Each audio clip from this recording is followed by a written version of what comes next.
Hey explorers, welcome in. Let's roll back the map to a Europe without fences, where oak and alder crowded the light and the ground shook with horned thunder. Aurochs, the primeval cattle, weren't just background fauna. They were living bulldozers with scimitar horns and shoulders like battering rams.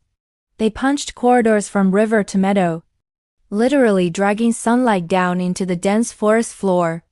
Imagine it. At dawn you'd see steam lifting off their massive backs in the cold air, hear their hooves driving mud into ruts that later became game trails, and eventually our own human paths. These weren't just dumb beasts. Calves learned ancient migration routes the way we learn alphabets. Bulls carved dominance hierarchies into bark and soil. The cows, the matriarchs, set the herd's rhythm, leading them around the cycles of water, minerals, and seasons. They were a keystone species, a force of nature. Wolves tracked their shadows, picking off the weaklings at river crossings. Humans watched, sketching their powerful silhouettes onto cave walls, and began to reverse engineer a partnership that would change the world. Partnership that turned wild muscle into the engine of agriculture. The entire forest was a negotiation.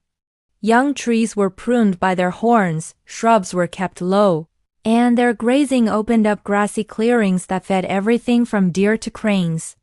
As the great glaciers retreated and human cropland advanced, the aurochs buffered, adapted, and retreated again until they couldn't. The last historical records describe them as giant black cattle with a temper like a thunderstorm and a presence you felt in your bones, like a distant drumbeat. And then there was silence, but their DNA didn't just vanish. It diffused into our barnyards, flowing through the milk lines, draft lines, and beef lines of domestic cattle across the globe. You can still see the architecture of the wild in a domestic animal's outline. The subtle curve of a horn, the high ridge of a wither, the instinctive way a herd moves as one single organism with 1,000 feet. That is the aurochs' true legacy ecosystem engineers that were upgraded into civilization's engine.